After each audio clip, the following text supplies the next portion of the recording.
Well, good morning, everybody. Thank you for all coming out here, and this is a kick for me. I didn't even recognize you. You're not wearing a ponytail. Who are you? I always joke. I do. People look at me twice if I don't have a ponytail and a headset, so I say I'm incognito if my hair's down. So it's like, well, they know who I am. Should I wear a ponytail today? And how many times do you get interviewed? Quite a bit. Yeah, you know, okay. obviously Good. there's so much media now, and it's like every single day there's a new podcast or something else that pops up. So you get a lot of opportunities to talk and be interviewed, but it's funny. I'm not that comfortable being interviewed. I kind of like being the one that asks the questions, and when it comes to being personal, it's kind of strange, isn't it, to talk about yourself? I'll be gentle with you. Okay, when you first were in discussion with Peggy in doing this back in August, did it occur to you it was going to be cold when we did this? No. That's what I And figured. for those of you who know where I come from, I'm a West Coast girl, so I'm used to it being warm, and Las Vegas has been my home for many, many, many years. So we've been out here for 2 years. My husband's from Zionsville, so we have 2 small children, 3 and 7, and I was just landing in Vegas, and I was pregnant with my daughter, and I remember just landing, and I looked out in the window, and I said, I don't want to raise my kids in Las Vegas. What do you think about moving to Indy? I love that it's green, the people are nice, and the history I had with this city. He was like, don't even joke. Done. We're moving. So we put the house up for sale. My mom may have cried a little bit, but we moved out here 2 years ago. And back to your question, I love everything about Indy except the freezing temperatures. I love the snow, but I can do without the 10 degrees we had the other morning. We'll jump around all over the place here. The original connection for you to come and do this was Scott Goodyear, who's a very good friend of yours. We've known Scott forever, and apparently you have as well. Yes. Well, he was my coworker. As you know, I was with ESPN and ABC for 13 years. So my first Indy 500 was 2004. Seems like forever ago.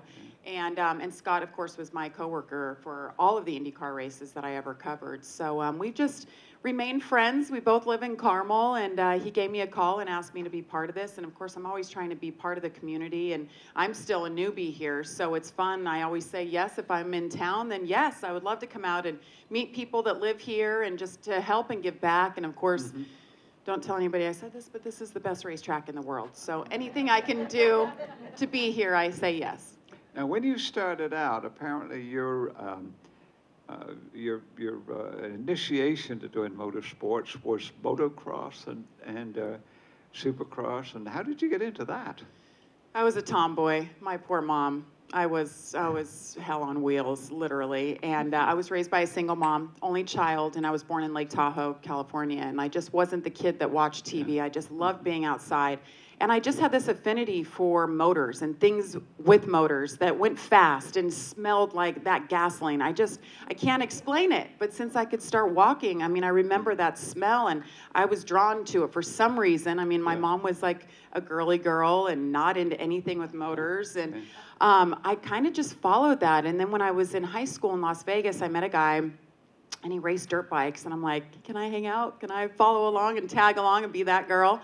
And I just loved what these guys, these athletes, were doing with dirt bikes, and they all raced. And I remember when I moved out at 18, I moved to Los Angeles, wasn't sure what I was going to do, didn't really want to go to college. My parents hadn't gone to college, and I just wanted to explore the world. And I was the girl with the dirt bike magazines in high school that people would look at like, why do you have dirt bike magazines and dirt bikes on your walls? And so I just followed it, and I realized quickly that when I looked at those magazines, there were no women like me that were representing the female fan. You know, there were a lot of models in there, but there were no females that were actually talking about the sport.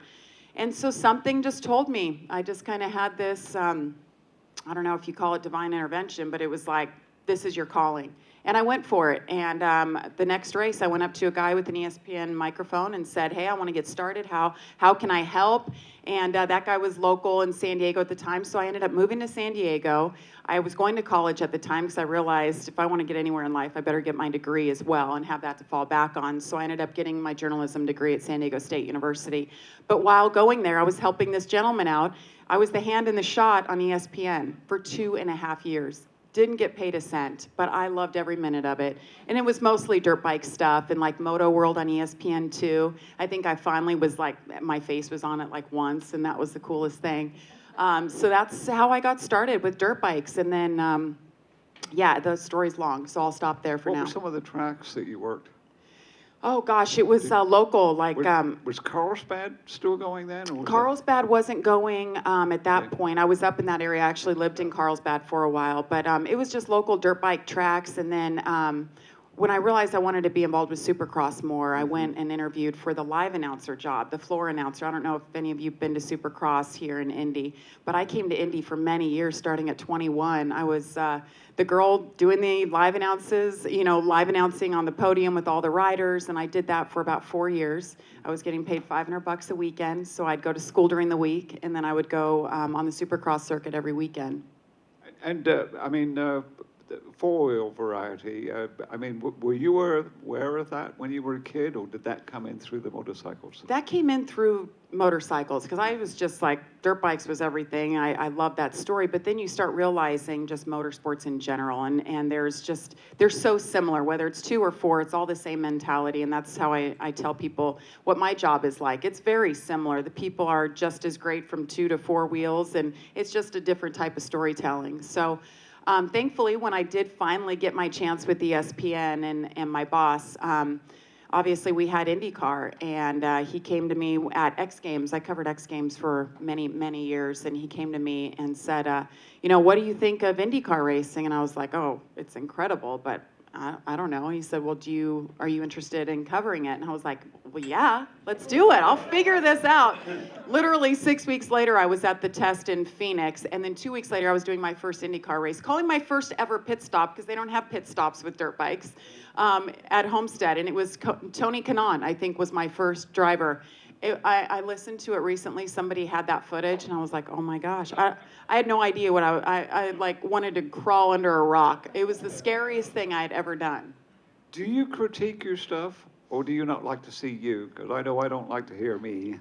I critique myself, but I'm not one of those crazy people. I work with some of them still who watches everything that they do back. I'm not into that, because you could criticize yourself to death.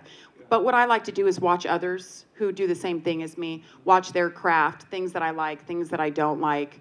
And I love just still learning the best way to get the best answers out of people, no matter if it's, an athlete or just talking to somebody. I like learning that craft. Are there occasions, though, where you see something where maybe it was working or it didn't work, whichever it is, and then you want to see it back? Because I've done that. I mean, Yeah. I haven't done much TV, but I've done an interview that I hated, and I was so embarrassed, and I wanted to forget it, and then maybe I would hear it years and years and years later, and thought, God, that's not as bad as I thought it was going to be. That's usually how it goes. Something can just, you could be doing an interview and you feel like it just went off the rails, like that was not good. Like, let's just forget about it. I'm glad it's live TV. And then I'll go home and just be like, okay, let me just take a look. And it's like, that wasn't as bad as I thought. But then you have those ones that you're like, oh, I nailed it. It was so good. And you go back, you're like, what did I just say? That wasn't even the correct stat. What came out of my mouth? So live television has a great way of keeping you humble. I did a radio interview with Chuck Yeager one time. First time I met him, it was not a pleasant experience.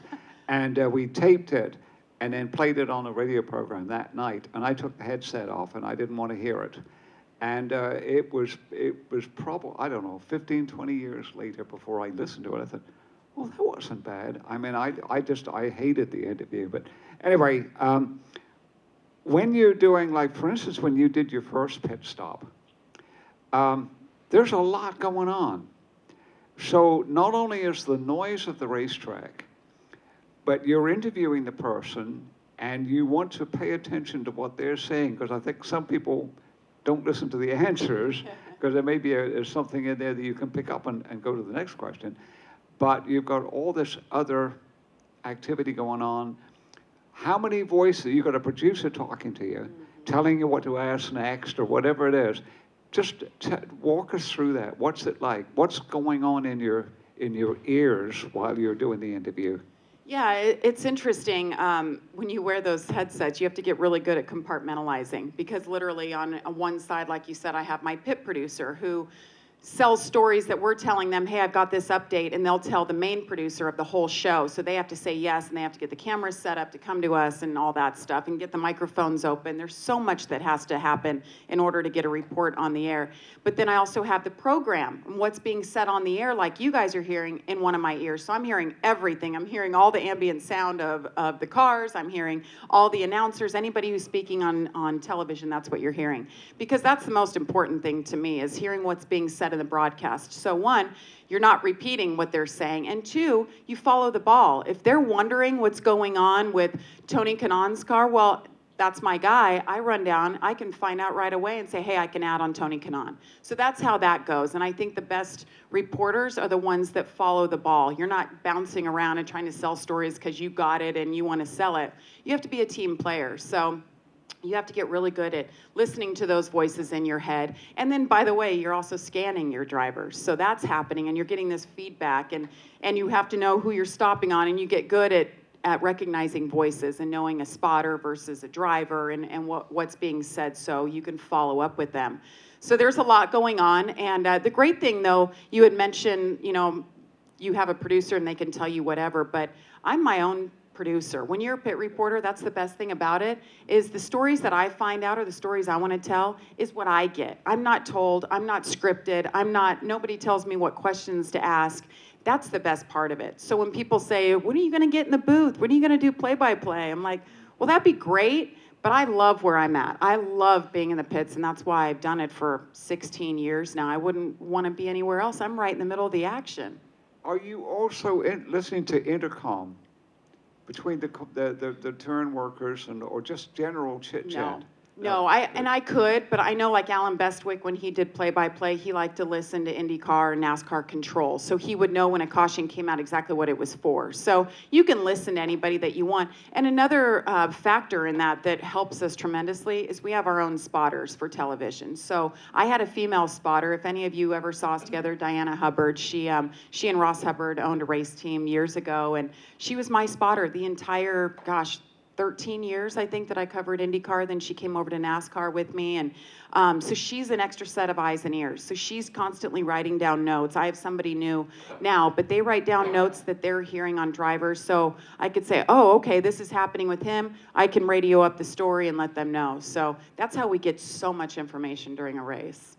But with all of that going on, you still are able to concentrate on the interview, because you get the impression that because sometimes the interviewer will come back with a question, and you think, your subject just mentioned that a few minutes ago. Weren't you listening? And, yes. And obviously there's and so much that is hard. going on. Yes, and there's different types and styles of interviewing. Like right now, I can go on and on about things, or you can follow up from something that I'm saying, and that's the most fun. But when you're doing TV, you're so limited on time that it's like, okay, pre-race interview, you have time for 2 questions, and that's it. So it's like, well, these are the 2 topics we have to hit on. Even though they could come back and say something really interesting, you would love to follow up, but sometimes you just have to make that call. Okay, do I need to follow up on that? Is that more important than this second question that really needs to get on air? So that's where it gets tough with TV. You're so limited. But being a good interviewer, it's all about listening. It's more about listening than anything, and that's life, right? Being a good communicator, you have to be a good listener. And I think that's I always try to do that, to not think about, okay, what's my agenda? What do I want to say next? What are they saying, and what can I pull out of them to go deeper into a story? So were you always comfortable with that right off the bat? For some reason, I think I was. Yeah. I mean, there's always that getting used to being on camera, hearing your own voice and all that stuff is kind of strange. But I've always been comfortable talking to people or being kind of the underdog. I've always loved being an underdog. I guess that's why I've always been in a male-dominated sport. And then oftentimes I've been the first female to ever do it. And that was just never a thing to me. But I was always comfortable striving to be like the others that have been there before me.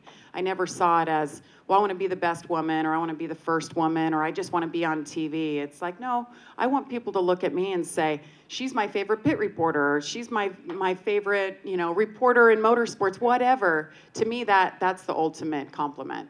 Was it important to you to know the people? If somebody new came along, then get to know them so that when they see you, I mean, as the late Sid Collins talked about, especially for a pit reporter on radio, when the driver is out of the 500, he doesn't want to talk to anybody.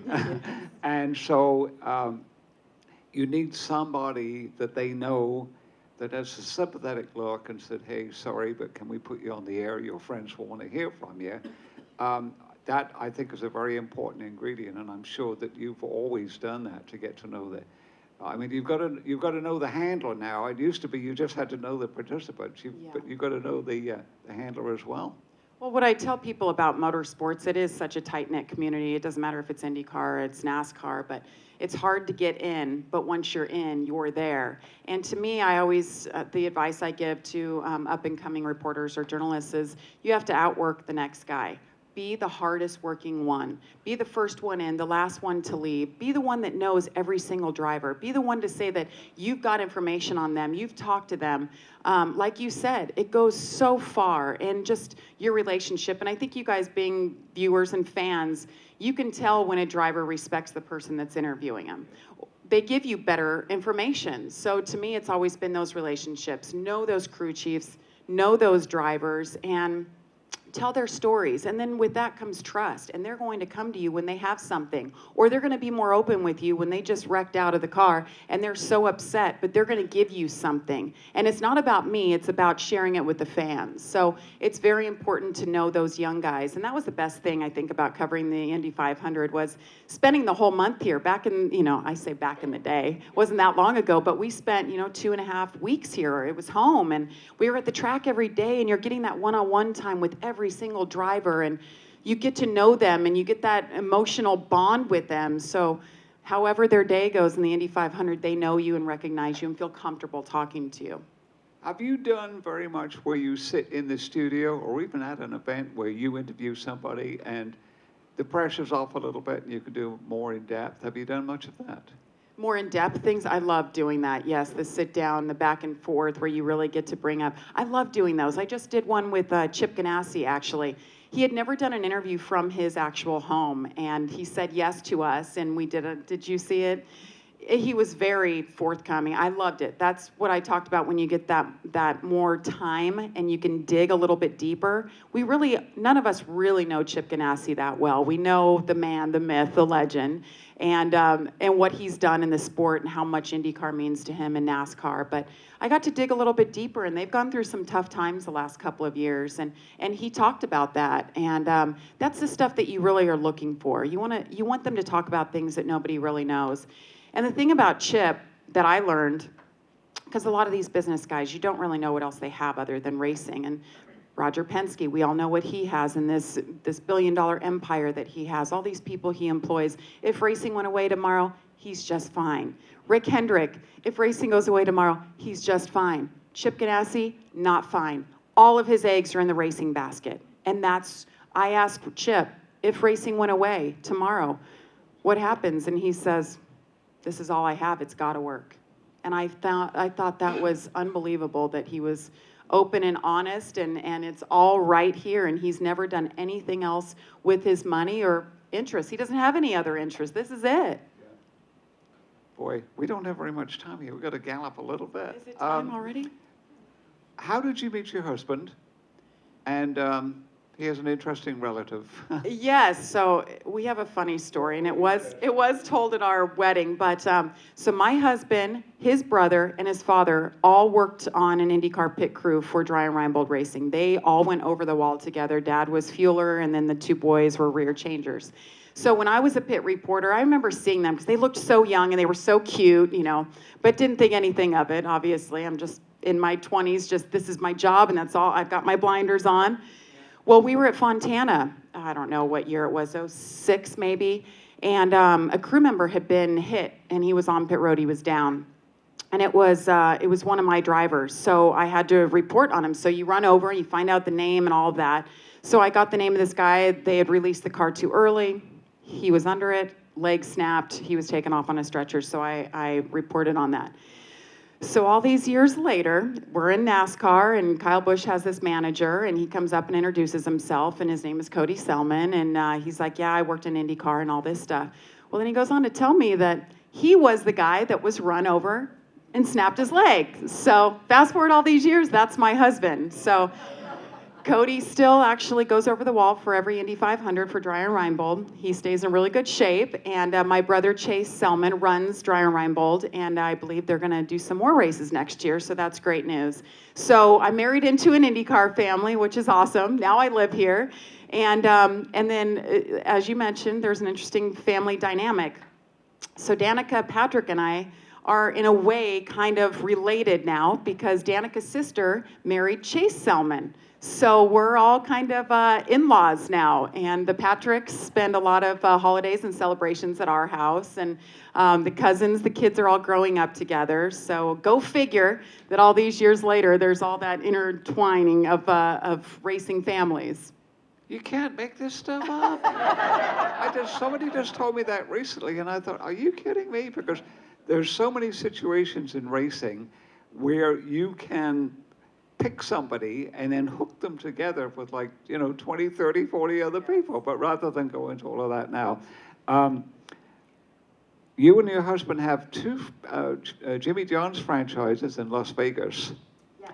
And then you're in the bakery business here. Tell us about that. Yeah, well, something that I've learned from working with many older gentlemen who've been in racing forever is I knew that many of them don't have a backup plan. Racing was everything, broadcasting was everything. They never thought about anything else. And then suddenly it comes to a point where contracts change and suddenly they're left without a job and they're scrambling. And I've watched this and observed it. And I just thought, I better just be prepared. Hopefully I never need that backup plan, but you better be smart and think ahead. So my husband and I, we moved out to Vegas when we knew we were going to get married, and he wasn't in racing anymore.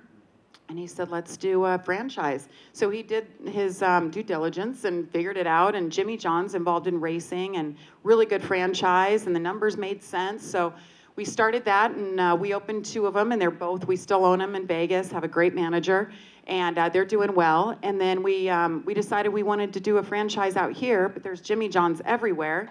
And Nothing Bundt Cakes came up. They actually started 20 years ago in Las Vegas. And so we decided to bring it out here, and we're located right across from the Keystone, the fashion mall there. So we just hit our birthday the other day. So I've been here for 1 year. It's doing great. People in Indiana love our cakes, so I'm very thankful for that. So I hope that you guys get to try them. It's a happy business. I love doing it. I go into the shop whenever I can. If anybody's going to be at the mall on Saturday, I'll be there, pop-up shop, giving samples out. I like to do that when I'm home on a weekend. And you're into animal rescue in a way. I don't know if that's how you would describe it, but yes. You've got four and four dogs, I believe, and I know Tony Stewart and you were involved in. So there was something where he was looking at a dog, and then you ended up taking it, or something like that. I think he made me take it. I could not say no. Oh. So this is so funny. So yes, I love animals. I'm dog obsessed. Any dog lovers, animal lovers? Awesome. So yeah, we have a zoo at home. There's 4 dogs, 2 small kids. So there's always messes to clean up. But yeah, so I was at an appearance with Tony. We were in Florida at this dog event for Nutrichomps, who's a sponsor in NASCAR. And so we were both there, and it's like an expo. There's not supposed to be animals there. It's just things for animals, okay? This huge place. Well, we're doing our thing. We're talking like this for the audience, and this little girl walks by, and she has this puppy in her arms. And Tony's like, whoa, whoa, whoa, wait a minute. Come back over here. So we're loving on this dog. Well, the dog needs a home, and the little girl's so cute. And Tony's like, oh my gosh, I need to take that dog. I need it. So right afterwards, when we're finished with ours, we go and find the dog. So Tony's FaceTiming with his ex-girlfriend at the time. I'm like, why is that was another story, but you know, Tony always got an ex, but the ex is still there. Yes, exactly. So he's showing her the dog, and next thing I know, Tony says, I can't take the dog, you have to take the dog. I said, I have 3 dogs at home. I can't take this puppy. God, he's so cute though. He said, "You're flying on my plane. Tony Stewart Airlines allows dogs on the plane." I said, "Okay, so I have no excuse." So we were flying back here together, and ironically, he was coming here to have an evening here at the museum. Yep. So his dad was picking him up. So here we are. There's Tony, there's me, and Smokey is in my lap. So I named him Smokey after Smoke, and ironically, he has a smoky eye, the little eyeliner around his eye. He's a little pit bull mix, and he's the sweetest little thing. So my husband, Tony, actually called my husband, and Cody is a big fan of Tony Stewart. So he's like, "Yes, sir, I will be there with a crate. We're getting a fourth dog." So here we are.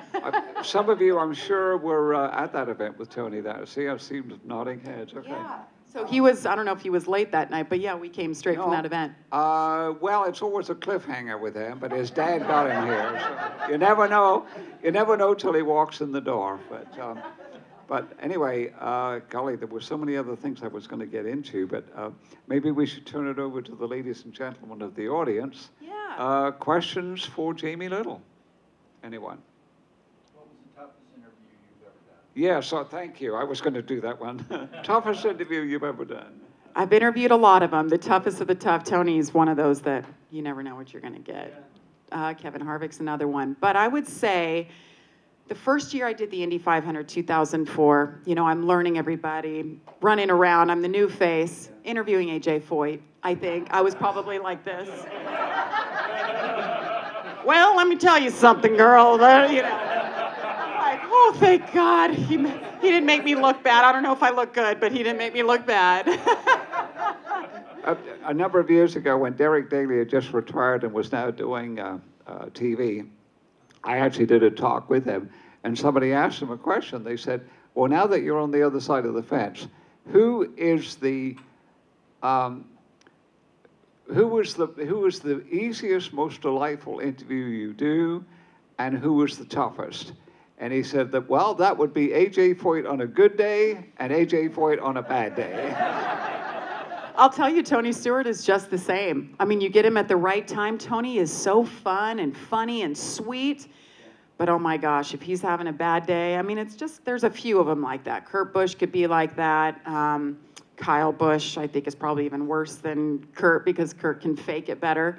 Kyle just wears his heart right here, and it's like, duh. You've all seen that interview that Did you know, I'm sorry I'm interrupting you, but did you know the Busch brothers? Because they actually were born and raised in Las Vegas. Yes, I did not know them. I kind of heard of them as I got a little bit older when they were kind of just getting into NASCAR.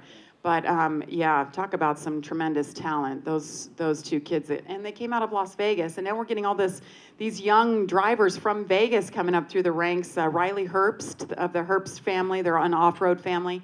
They just announced he's racing full-time in Xfinity next year, and then Noah Gregson's from Las Vegas. So it's been interesting to see how the desert creates some fast drivers. And of course, PJ Jones from Scottsdale, we all saw him, covered him here at the 500. Now his son doing big things as well.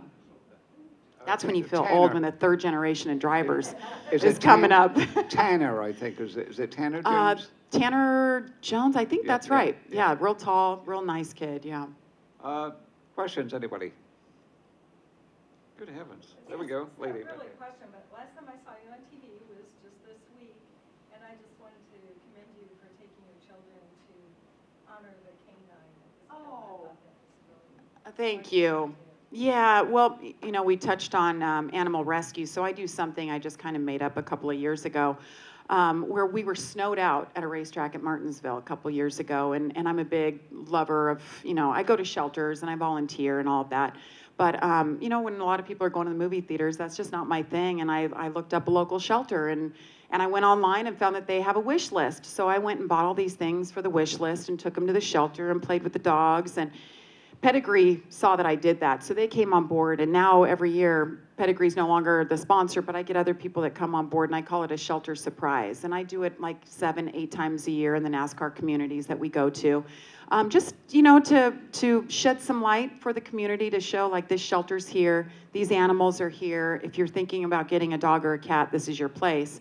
So, and also, back to what you said about the canine this week. As you guys all heard, Fisher's lost that canine officer this week, and it's hard on a community, it's hard on everyone, but not that I want to promote anything that I'm doing, but I got to do something that was incredible and it opened my eyes. We shot a show called America's Top Dog, and it's going to air on A&E in January, and it's a series. It's an 11-episode series, and it's police and their canines competing against other officers from across the country for top dog. And it's everything that it's American Ninja Warrior for dogs. I mean, it was incredible, but these police dogs, everybody's gonna get to see firsthand, not just what they do in the line of work, but the bond that they have with their officers. I mean, it's unbelievable, the emotion. So I learned and saw all of that happen. So when I saw that the canine officer lost his life the other morning, I told my kids and my husband, I said, we know what we're doing today.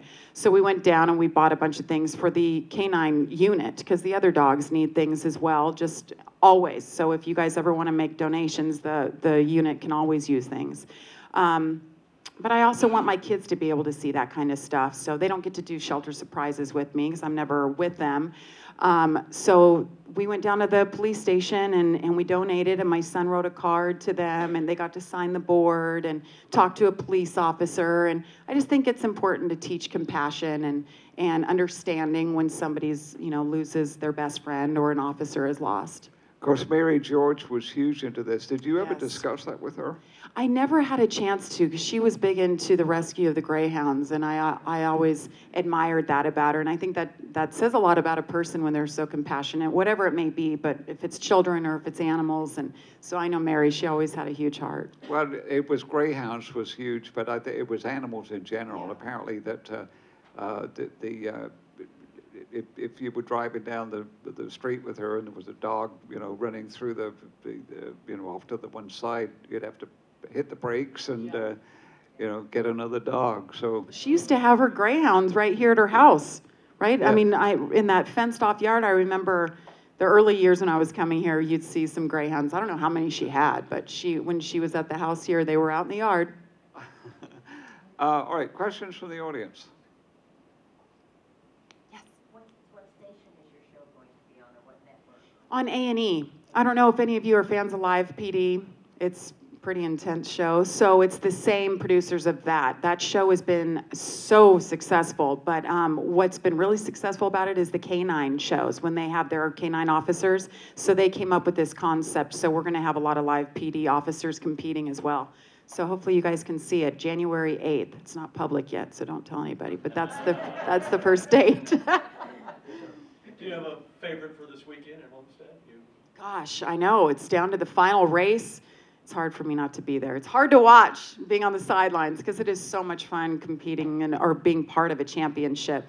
I sat down the 3 Gibbs drivers last week, and I had a chance to talk to them, and they were all trying to make it in, and now they're all in. I'd like underdog stories. I'd like to see Denny Hamlin. He's the only one that's never won a championship. I think he deserves it after all this time. Chris Gabehart is such an incredible crew chief. He's a rookie, and what they've done this year, 6 wins together, now going for the championship. I think Kevin Harvick is a great champion. Kyle, you can't no denying his talent, but he hasn't been winning for a while. He hasn't won since Fox was covering the races in the first half of the year.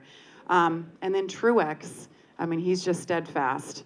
But I think seeing Denny, I think that'd be the biggest party and the biggest celebration, and I think he's due.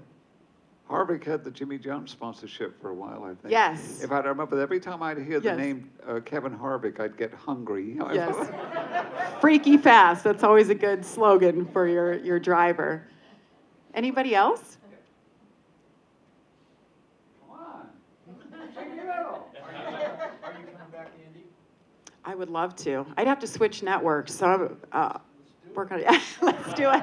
I would love to. I'll tell you, when I'm in Charlotte for the 600 and I'm watching the Indy 500, I can't even tell you. If anybody's around me and they watch, it's like, it is very hard to concentrate because there's something about this place and that day, and you all know, it's just magical. And it doesn't go away just because you covered it many times. It's so magical, and I'm so envious of NBC, this year watching and not being part of it, knowing my husband's on the grid, and it's just so special. I would jump at the opportunity, to come back, for sure.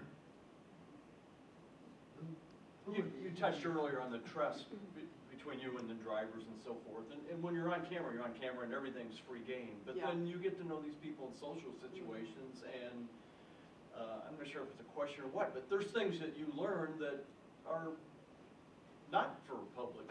How do you keep all that?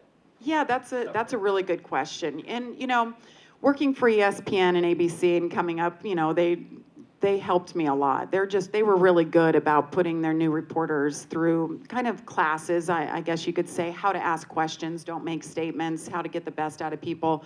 And they also had kind of a policy that if you're talking to someone that we need to hear in the news and they tell you something that's newsworthy, you've got to go with it. Because unless you said it's off the record, it's on the record. But you kind of learn as you go that there's just, you use common sense. There's some things you would share and other things. Because what if I go and share something that is privy to just us and I break their trust and they'll never do an interview with you again? And reporters have learned the hard way with people like Tony Stewart. You burn that bridge, you're done. And then what good are you to the network at that point? If you can't go talk to just anybody and get the story or the truth, then it's for nothing. But I think there is that fine line of you're professional with them. You can't be buddies. You can't go hanging out and having beers with drivers all the time. I feel like that just crosses that line of you're privy to too much information and then you withhold it in your job and you don't do it to your fullest ability, if that makes sense. It's a difficult balance. It is, for sure. But, you know, and you just know that you can have that friendship, but they Yeah. also know that you're the media. And if they say something to you, well, you better be ready Yeah. for me to follow up and ask a further question and want to share some part of it. Yeah. It's really difficult sometimes when you think, boy, I got a great story. I but know. No. I'll write a book one day, and I'm not going to put my name on it. All right, I heard a voice in the back there. Yes, sir? Besides Tony Stewart, who is your easiest interview? Easiest interview. You know, on the NASCAR side, I always said Carl Edwards was just one of my favorites. You know, and I could say that freely for a reason because he always gave you something. No matter if he was upset, if he was excited, he gave you something on the mic for the fans to take home, and he was just genuine. Now that he's gone, I would say Joey Logano's actually that guy. He never says no to an interview. He's always so generous with his time. He's such a good human being off the track. I know he's easy to be picked on from drivers because he just doesn't give a darn. He races for championship and races for wins, but he's a great person. There's so many good ones. You know, the ones that make your life difficult on occasion, there aren't too many of those guys left anymore. Do you watch the drag racing recaps?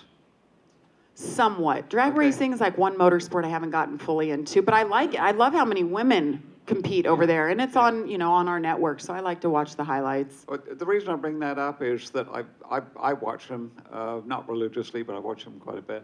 And there's an interview tactic as far as the participant is concerned. They say their piece, smile, and leave. There's no chance for a follow-up. Some of the NASCAR guys do that. In fact, the first one that I was aware of doing that, though, was Earnhardt Sr. He really didn't want to do interviews, but if it was somebody he knew, he would say a piece, try to end up with something witty, smile, and leave. That's all you get. There's no follow-up. And so I just find that fascinating about the NASCAR people. I'm sorry, the drag racing people. Yeah. Whether they've been schooled or they've all figured out, I don't know there's any of them hang back for a possible follow-up. They say they make a statement and they're gone. Yes. Well, at least they do that. I mean, they've really, they know the deal. They know it's entertainment, and that's across the board. You can't get away with just hiding from the media now. You've got to say something, whether you had a terrible day or not, or you just wrecked out at Talladega going 200 miles an hour. But just back to your point or the question about who is like my favorite, and thinking about IndyCar and all the drivers through the years, I would say Elio was probably my favorite. I mean, how can you not love that guy? I mean, he practically danced every time you asked him a question, you know? Always happy, always loved his job, and it always came through. How are we doing on time?